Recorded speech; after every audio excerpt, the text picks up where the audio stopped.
A warning that our report from Alex Crawford from Pretoria begins with images of extensive bloodstains, which you may find distressing. This is the first time the public's seen the actual room where Reeva Steenkamp was shot.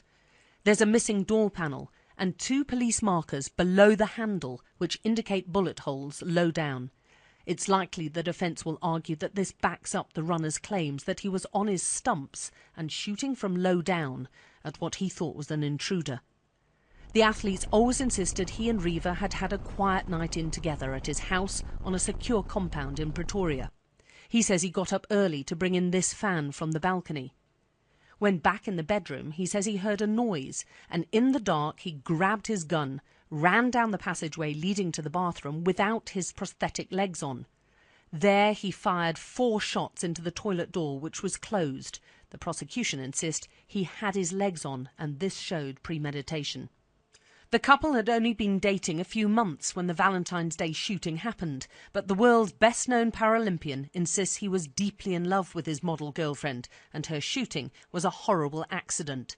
The South African public's already been treated to endless coverage of the couple's relationship, including a picture taken by a neighbour just 4 days before the killing. When the athlete last appeared in court, he said when he realised his mistake, he did everything to save his lover, battering the toilet door with a cricket bat to get to her.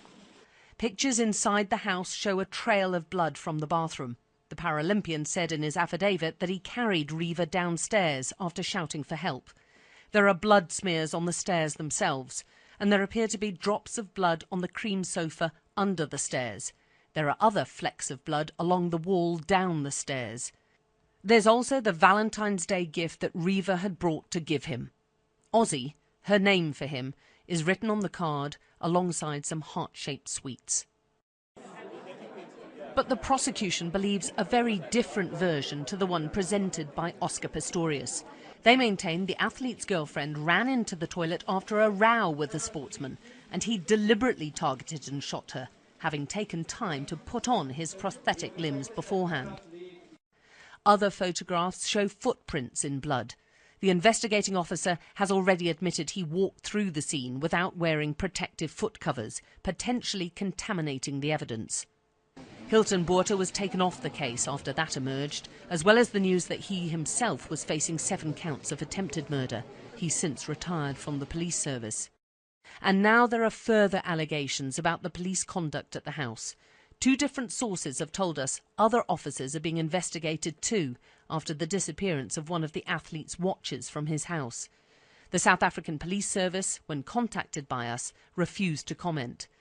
But the latest allegations will only add to the impression that the initial investigation into the killing of Reeva Steenkamp was not entirely above reproach. Alex Crawford, Sky News, Pretoria.